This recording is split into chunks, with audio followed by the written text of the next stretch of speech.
Hi hello I am Nitin. This is NSK maths. അപ്പോൾ NSK മാത്സിന് മറ്റൊരു വീഡിയോയിലേക്ക് സ്വാഗതം. നമ്മൾ പഠിച്ചുകൊണ്ടിരുന്നത് 10ാം ക്ലാസ്സിലെ 11ാമത്തെ ചാപ്റ്റർ ജോമെട്രി ആൻഡ് ആൾജിബ്ര എന്ന് പറയുന്ന ചാപ്റ്റർ 2 ഭാഗങ്ങൾ നമ്മൾ കംപ്ലീറ്റ് ചെയ്തു. രണ്ടും നന്നായിട്ട് നിങ്ങൾക്ക് മനസ്സിലായെന്ന് വിശ്വസിക്കുന്നു. നമുക്ക് 3ാമത്തെ ഭാഗത്തിലോട്ട് കടക്കാം. 3ാമത്തെ സെക്ഷൻ എന്ന് പറയുന്നത് ഒരു പുതിയൊരു സെക്ഷനാണ്. മിഡ് പോയിന്റ് എന്ന് പറയും. മിഡ് പോയിന്റ് എന്ന് പറഞ്ഞാൽ നമുക്കറിയാം അല്ലേ? മിഡ് പോയിന്റ് എന്ന് പറഞ്ഞാൽ കേന്ദ്ര ബിന്ദു അല്ലെങ്കിൽ മധ്യബിന്ദു എന്ന് പറയും. നമുക്ക് ഒരു 5 സെന്റിമീറ്റർ നീളമുള്ള ഒരു രേഖ തന്നിട്ട് ഇത് 5 സെന്റിമീറ്റർ ആണെങ്കിൽ ഇതിന്റെ മിഡ് പോയിന്റ് എന്ന് പറയുന്നത് നമുക്കറിയാം 2.5 ആയിരിക്കും അല്ലേ? അല്ലെങ്കിൽ ഒരു 10 സെന്റിമീറ്റർ നീളമുള്ള ഒരു രേഖ തന്നിട്ട് അതിന്റെ മിഡ് പോയിന്റ് എന്തായിരിക്കും? 5 ആയിരിക്കും. പക്ഷേ ഈ രേഖയ്ക്ക് പകരം നമുക്ക് തരുന്നത് ഒരു കോർഡിനേറ്റ് ആണെന്ന് വിചാരിച്ചു. നോക്കിക്കേ, ഇത് ഈ ബിന്ദുവിന്റെ കോർഡിനേറ്റ് ആണ് x2, y2. ഇത് A എന്ന് പറയുന്ന ബിന്ദുവിന്റെ കോർഡിനേറ്റ് ആണ് x1, y1. ഈ രണ്ട് കോർഡിനേറ്റ് വന്നിട്ട് ഇതിന്റെ മിഡിൽ പോയിന്റ് എത്രയാണ് അതും എന്തായിരിക്കും? ഒരു കോർഡിനേറ്റിൽ പറയുവാണെങ്കിൽ നമ്മൾ അറിഞ്ഞിരിക്കേണ്ട ഇക്വേഷൻ ആണ്. ഇതാണ് നമ്മുടെ മിഡ് പോയിന്റിന്റെ ഇക്വേഷൻ. വളരെ ഇമ്പോർട്ടന്റ് ആയിട്ടുള്ള മിഡ് പോയിന്റിന്റെ ഇക്വേഷൻ ആണ് ഇത്. ഇത് നിങ്ങൾ നന്നായിട്ട് മനസ്സിലാക്കണം, നന്നായിട്ട് പഠിക്കണം. എന്താണ് മക്കളെ മിഡ് പോയിന്റിന്റെ ഇക്വേഷൻ? പറയുക, എന്റെ കൂടെ ഒന്ന് നിങ്ങളും കൂടെ പറയാൻ ശ്രമിക്കുക. മിഡ് പോയിന്റ് M എന്ന് പറയുന്നത് x1 + x2 / 2, y1 + y2 / 2. എന്തിനാ കോമ ഇട്ടത്? മിഡ് പോയിന്റ് ആണ്, പോയിന്റ് ആണ്. അവിടെ എക്സ് കോർഡിനേറ്റും വൈ കോർഡിനേറ്റും നമ്മൾ എന്ത് ചെയ്തിരിക്കണം? എഴുതിയിരിക്കണം. അപ്പൊ ഈ ഇക്വേഷൻ അറിയാമെങ്കിൽ ഇനി അങ്ങോട്ടുള്ള പ്രോബ്ലംസുകൾ നമുക്ക് കുറച്ച് എളുപ്പമാവും. അപ്പൊ നമുക്ക് പ്രോബ്ലത്തിലോട്ട് പോവാം. നിങ്ങൾ മനസ്സിലാക്കണം, മിഡ് പോയിന്റ് എന്ന് പറഞ്ഞാൽ എന്താണ് മക്കളെ? മിഡ് പോയിന്റ് എന്ന് മിഡിൽ പോയിന്റ് ആണ്. കോർഡിനേറ്റ് വെച്ച് മിഡിൽ പോയിന്റ് കണ്ടുപിടിക്കാൻ എന്ത് ചെയ്താൽ മതി? മിഡിൽ പോയിന്റ് കണ്ടുപിടിക്കാൻ x1 + x2 / 2, y1 + y2 / 2. ഒന്നാമത്തെ ക്വസ്റ്റ്യൻ ശ്രദ്ധിക്കുക. ഇവിടെ പറയുന്നത് A circle is drawn with the line joining 2, 3. അപ്പോൾ ഇവിടെ ഒരു സർക്കിൾ നമുക്ക് വരയ്ക്കാം. അത് ലൈൻ ജോയിനിങ് 2, 3 എന്ന് പറയുന്ന ലൈനും 6.5 എന്ന് പറയുന്ന ഡയമീറ്റർ ആണ്. It's as A diameter. നമുക്കറിയാം ഒരു സർക്കിളിന്റെ ഡയമീറ്റർ എന്ന് പറഞ്ഞാൽ സർക്കിളിന്റെ സെന്ററിലൂടെ സർക്കിളിന്റെ ഏതെങ്കിലും 2 ബിന്ദുക്കൾ കൂട്ടിമുട്ടിക്കുന്ന രേഖേനെയാണ് നമ്മൾ എന്തെന്ന് വിളിക്കുക? ഡയമീറ്റർ എന്ന് വിളിക്കുക. അങ്ങനെയാണെങ്കിൽ ഈ AB എന്ന് പറയുന്ന ഡയമീറ്ററും ഈ O എന്ന് പറയുന്ന അതിന്റെ സെന്റർ അല്ലെങ്കിൽ മിഡ് പോയിന്റുമാണ് ആണല്ലോ. ഈ A എന്ന് പറയുന്ന കോർഡിനേറ്റ് 2, 3യും B എന്ന് പറയുന്ന കോർഡിനേറ്റ് 6, 5 ആണെന്ന് അവർ പറയുന്നുണ്ട്. കാണുന്നുണ്ടല്ലോ, അവരത് പറയുന്നുണ്ട്, ക്വസ്റ്റ്യനിൽ പറയുന്നു. നമുക്കൊരു കാര്യം ചെയ്യാം. ഈ എയുടെ കോർഡിനേറ്റിനെ ഞാൻ x1 എന്നും y1 എന്നും വിളിക്കുന്നു. ഇതിനെ x2 എന്നും y2 എന്നും വിളിക്കുന്നു. അവർ പറഞ്ഞത് what are the coordinate of the centre? ഈ സെന്ററിന്റെ കോർഡിനേറ്റ് എത്രയാണ്? We already know that the centre is the mid point of this circle, അല്ലെ? Mid point. അപ്പൊ നമുക്ക് ഇവിടെ മിഡ് പോയിന്റിന്റെ ഇക്വേഷൻ കണ്ടുപിടിച്ചാൽ മതി. What is the mid point അറിഞ്ഞാൽ മതി. What is the mid point? x1 + x2 / 2, y1 + y2 / 2. Just put ചെയ്താൽ മതി, വാല്യൂ ഒന്ന് പുട്ട് ചെയ്താൽ മതി. ദാറ്റ് ഈസ് മിഡിൽ പോയിന്റ് എന്ത് വരും? x1 ന്റെ സ്ഥാനത്ത് 2 + x2 ന്റെ സ്ഥാനത്ത് 6 / 2, y1 3 + 5 / 2. മനസ്സിലായെന്ന് വിശ്വസിക്കുന്നു. ക്ലിയർ അല്ലേ? ഇക്വേഷൻ ഓർത്തോണം. എന്താണ് മിഡ് പോയിന്റ് ഇക്വേഷൻ? എന്താണ്? x1 + x2 / 2, y1 + y2 / 2. That is equal to M is equal to 6ഉം 2ഉം എത്ര? 8/2, 3ഉം 5ഉം എത്ര? അതും 8/2. ദാറ്റ് ഈസ് ആൻസർ ഈസ് എന്തായിരിക്കും? M is equal to 4, 4. ഇതൊരു പോയിന്റ് ആയതുകൊണ്ട് നമുക്ക് ബ്രാക്കറ്റ് ഇടണം. ദാറ്റ് ഈസ് മിഡിൽ പോയിന്റ്, അല്ലെങ്കിൽ ഈ പോയിന്റ് എന്ന് പറയുന്നത് എന്തായിരിക്കും? 4, 4 ആയിരിക്കും. മനസ്സിലായോ? സിമ്പിൾ അല്ലേ? അപ്പൊ അടുത്ത പ്രോബ്ലത്തിലോട്ട് പോകാം. ശ്രദ്ധിക്കുക. അടുത്ത പ്രോബ്ലം പറഞ്ഞിരിക്കുന്നത് the coordinate of 2 opposites. Question മനസ്സിലാക്കുക. ഇവിടെ ക്വസ്റ്റ്യൻ പറഞ്ഞിരിക്കുന്നത് ശ്രദ്ധിക്കണം. The coordinates of 2 opposite vertices of a parallelogram are. പാരലോഗ്രാമിന്റെ 2 ഓപ്പോസിറ്റുകൾ, ഓപ്പോസിറ്റ് ഉള്ള 2 എന്താണ്? 2 കോർണേഴ്സുകൾ. നമുക്കൊരു പാരലോഗ്രാം അങ്ങ് വരയ്ക്കാം. ഇതാണ് നമ്മുടെ പാരലോഗ്രാം. ഇതിന്റെ ഓപ്പോസിറ്റ് വെർട്ടിസ് ആണ് ഇതും ഇതും അങ്ങ് എടുക്കുക. A എന്നും B എന്നും എടുക്കുക. ഓക്കെ, ആ ഓപ്പോസിറ്റ് വെർട്ടിസസ് ആണ് അവിടെ പറഞ്ഞത് 4, 5 ആൻഡ് 1, 3. ശരി, ഞാൻ ഇതിനെ 4, 5 എന്നും ഇതിനെ ഞാൻ 1, 3 എന്നും വിളിക്കുന്നു. ഇതിനെ x1 എന്നും ഇത് y1 എന്നും ഇത് x2 ഇതെന്താണ്? y2. നിങ്ങൾ മനസ്സിലാക്കേണ്ട കാര്യം, calculate the coordinate of the point intersection of the diagonal എന്ന് പറഞ്ഞാൽ ഇത് രണ്ടും കൂടെ ചേർത്ത് വരയ്ക്കുന്നതാണ് ഇതിന്റെ അകത്ത് ഒരു ഡയഗണൽ. ഇത് രണ്ടും കൂടെ ചേർത്ത് വരയ്ക്കുന്നതാണ് ഈ രണ്ടാമത്തെ ഡയഗണൽ. മക്കളെ മനസ്സിലാക്കേണ്ട കാര്യം, ഈ ഡയഗണലുകളുടെ മിഡ് പോയിന്റ് എന്ന് പറയുന്നത് 2 ഡയഗണലുകളുടെയും മിഡ് പോയിന്റ് സെയിം ആയിരിക്കും. 2 ഡയഗണലുകളുടെയും മിഡ് പോയിന്റ് എന്തായിരിക്കും? സെയിം ആയിരിക്കും. അങ്ങനെയാണെങ്കിൽ ഈ മിഡ് പോയിന്റ് കണ്ടുപിടിക്കാൻ ഈ എയുടെയും ബിയുടെയും മിഡ് പോയിന്റ് കണ്ടുപിടിച്ചാൽ പോരെ? മതി. അങ്ങനെയാണെങ്കിൽ മിഡ് പോയിന്റ് ഇക്വേഷൻ എഴുതുക. മിഡ് പോയിന്റ് ഇക്വേഷൻ എന്താണ്? x1 plus x2/2 y1 plus y2/2 that is equal to answer m is equal to എന്ത് എഴുതാം? x1 ന്റെ സ്ഥാനത്ത് 4 അല്ലേ, അപ്പൊ 4 plus 1 divided by 2 5 plus 3 divide by 2. Answer എന്ത് വരും? നിങ്ങൾ തന്നെ പറഞ്ഞു. ആൻസർ എന്ത് വരും? ചെയ്ത് പഠിക്കണേ, എല്ലാരും ചെയ്ത് പഠിക്കണം. That is m is equal to 5/2 8/2. This is the answer. 5/2 എന്ന് പറഞ്ഞാൽ 2.5 വേണമെങ്കിൽ എഴുതാം, 8/2 എന്ന് പറഞ്ഞാൽ 4 വേണമെങ്കിൽ എഴുതാം. ഇത്രയും കൊണ്ട് നിർത്തും. ഓക്കെ അല്ലേ? മനസ്സിലായെന്ന് വിശ്വസിക്കുന്നു. നിങ്ങൾ ഇതിൽ നിന്നും ഈ കണക്കിൽ നിന്നും മനസ്സിലാക്കേണ്ടത് ഒരു പാരലോഗ്രാമിന്റെ 2 ഡയഗണലുകൾ ചേരുമ്പോൾ അതിന്റെ രണ്ടിന്റെയും മിഡ് പോയിന്റ് എന്തായിരിക്കും? സെയിം ആയിരിക്കും. അടുത്ത കണക്ക് അത് വെച്ചുള്ള കണക്കാണ്, ശ്രദ്ധിച്ചിരിക്കുക. അടുത്ത കണക്ക് ക്വാഡ്രിലാറ്ററൽ എന്താണ്? ക്വാഡ്രിലാറ്ററൽ എന്ന് പറഞ്ഞാൽ 4 വശമുള്ള ഏതൊരു രൂപത്തെയും നമ്മൾ എന്തെന്ന് വിളിക്കും? ക്വാഡ്രിലാറ്ററൽ എന്ന് വിളിക്കും. ഇപ്പൊ പാരലോഗ്രാം ക്വാഡ്രിലാറ്ററൽ ആണ്, അത് റോംബസ്, സ്ക്വയർ, റെക്റ്റാങ്കിള് എല്ലാം എന്താണ്? ക്വാഡ്രിലാറ്ററൽ ആണ്. 4 വശമുള്ള രൂപമായാൽ മതി. എന്നാൽ ഇവിടെ പറഞ്ഞിരിക്കുന്നത് എന്താണ്? ക്വസ്റ്റ്യൻ നിങ്ങൾ നന്നായിട്ടൊന്ന് വായിച്ചു നോക്കിയേ. ക്വസ്റ്റ്യന് പറഞ്ഞിരിക്കുന്നത് A quadrilateral drone with vertices ആണ് ഇവിടെ തന്നിരിക്കുന്നത്. ഇവിടെ ഒരു ക്വാഡ്രിലാറ്ററൽ ഉണ്ട്.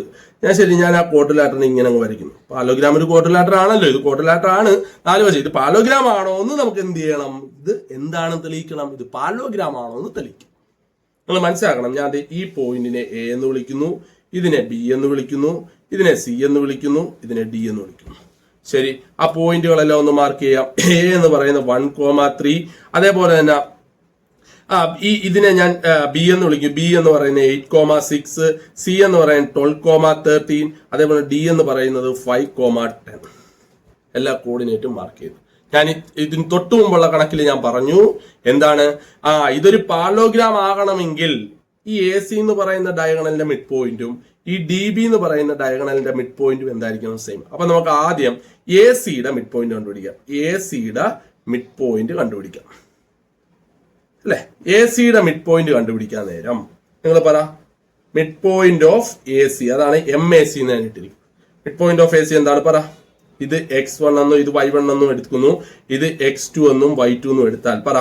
x1 ന്റെ സ്ഥാനത്ത് 1 പ്ലസ് x2 ന്റെ സ്ഥാനത്ത് 12 ഡിവൈഡ് ബൈ 2, y1 ന്റെ സ്ഥാനത്ത് എന്താണ്? 3 പ്ലസ് y2 ന്റെ സ്ഥാനത്ത് എന്താണ്? 13 divide by 2. That is equal to 12 plus 1 എത്ര? 13/2, 13 പ്ലസ് 3 16/2. അപ്പം MAC എത്ര കിട്ടി? ഇത് കിട്ടിയല്ലോ. അതേപോലെ തന്നെ മിഡിൽ പോയിന്റ്, എന്തിന്റെ കൂടെ മിഡിൽ പോയിന്റ് നമുക്ക് കണ്ടുപിടിക്കണം? MDBയും കൂടെ കണ്ടുപിടിക്കുക. എന്താണ്? മിഡിൽ പോയിന്റ് ഓഫ് DBയും കൂടെ കണ്ടുപിടിക്കാം. അതിനറിയാം, ഇവിടുത്തെ x1 ഞാൻ 5 എന്നും y1 ഇതും എടുത്ത്, ഇത് x2 ഇത് y2 ജസ്റ്റ് അപ്ലൈ ചെയ്തേ. 5 plus 8 divide by 2, 10 plus 6 divide by 2. That is equal to MDB is equal to എന്ത് വരും? 5 പ്ലസ് 8 എത്ര? 13/2, 16/2. ഇതും സെയിം അല്ലേ? അതായത് ഈ 2 ഡയഗണലുകളുടെയും മിഡിൽ പോയിന്റ് എന്താണ്? നമുക്ക് സെയിം ആയിട്ടാണ് കിട്ടിയത്. Therefore, this quadrilateral is a parallelogram. Prove ചെയ്തല്ലോ. സിമ്പിൾ അല്ലേ? മിഡിൽ പോയിന്റ് ഇക്വേഷൻ നന്നായിട്ട് പഠിക്കുക. ഓക്കെ അല്ലേ? അപ്പൊ അടുത്ത ക്വസ്റ്റ്യനിലോട്ട് പോവാം, ശ്രദ്ധിച്ചിരിക്കുക. അടുത്ത ക്വസ്റ്റ്യൻ പറഞ്ഞിരിക്കുന്നത് ഇതുപോലെ തന്നെ ഒരു പ്രൂഫ് ദാറ്റ് ക്വസ്റ്റ്യൻ ആണ് ചോദിച്ചിരിക്കുന്നത്. Prove that the triangle with vertices 3,5 and 9,13 and 10,6 is isosceles. ഇതെന്താണെന്ന് തെളിയിക്കണം? ഐസോസെലസ് ട്രയാങ്കിൾ ആണെന്ന് തെളിയിക്കണം. ഈ ഐസോസെലസ് ട്രയാങ്കിളിന് ഒരു പ്രത്യേകതയുണ്ട്. എന്താണ് ഐസോസെലസ് ട്രയാങ്കിൾ എന്ന് പറഞ്ഞാൽ? 2 വശങ്ങൾ എന്തായിരിക്കും? തുല്യമായിരിക്കും. എന്തായിരിക്കും? 2 വശങ്ങൾ തുല്യമായിരിക്കും. ഈ 2 വശങ്ങൾ തുല്യമാവണമെന്നുണ്ടെങ്കിൽ നിങ്ങൾ ശ്രദ്ധിക്കുക, നമുക്ക് ഐസോസെലസ് ട്രയാങ്കിൾ ഒന്നും അല്ല, ഒരു ട്രയാങ്കിൾ ഞാൻ വരയ്ക്കുകയാണ്. ഇതാണ് നമ്മുടെ ട്രയാങ്കിൾ. ആ ട്രയാങ്കിളിന്റെ വശം ഞാൻ എഴുതാൻ പോവുക. ഇത് 3,5, ഇത് 9,13, ഇത് 10,6. ഇവിടെ 2 വശങ്ങൾ ആകണമെന്നാണ് നമുക്ക് തെളിയിക്കുന്നത്. അപ്പൊ നമ്മൾ ഇതിനെ A എന്നും ഇതിനെ B എന്നും C എന്നും വിളിച്ചാൽ ഇവിടെ ഡിസ്റ്റൻസ് ഫോർമുലയാണ് നമ്മൾ അപ്ലൈ ചെയ്യണം അല്ലെ? ഡിസ്റ്റൻസ് ഫോർമുല അപ്ലൈ ചെയ്യണം. നമുക്കറിയാം, കോർഡിനേറ്റ്സിൽ നമ്മൾ പഠിച്ചിട്ടുള്ളതാണ് ഡിസ്റ്റൻസ് ഫോർമുല. എന്തായിരുന്നു? √(x2 - x1 the whole square plus y2 - y1 the whole square). അല്ലെ? അപ്പൊ അങ്ങനെയാണെങ്കിൽ നമുക്ക് എ ബിയുടെ ലെങ്ത് ആദ്യം കണ്ടുപിടിക്കാം. റൂട്ട് ഓഫ് എ ബിയുടെ ലെങ്ത് കണ്ടുപിടിക്കുമ്പോൾ നമുക്ക് ഇതിനെ x1 എന്നും ഇതിനെ y1 എന്നും ഇതിനെ x2 എന്നും ഇതിനെ y2 എന്നും വിളിക്കാം അല്ലെ? അപ്പൊ നമുക്കറിയാം ഇക്വേഷൻ എന്താണ്? x2 minus x1 the whole square plus y2 minus y1 the whole square that is equal to root of x2ന്റെ സ്ഥാനത്ത് 9 minus 3 the whole square plus y2ന്റെ സ്ഥാനത്ത് 13 minus 5 the whole square. 9 minus 3 എന്ന് പറഞ്ഞാൽ എത്രയാണ്? 6 സ്ക്വയർ പ്ലസ് 13 മൈനസ് 5 എത്രയാണ്? 8 square that is equal to root of 36 plus 64 that is equal to answer root 100 that is equal to എത്ര കിട്ടി? 10. അപ്പൊ ഈ ഡിസ്റ്റൻസ് എത്ര കിട്ടി? 10 എന്ന് കിട്ടി. കിട്ടിയല്ലോ. ഇനി ഒരു ഡിസ്റ്റൻസും കൂടെ 10 എന്ന് കിട്ടിയാൽ മതി.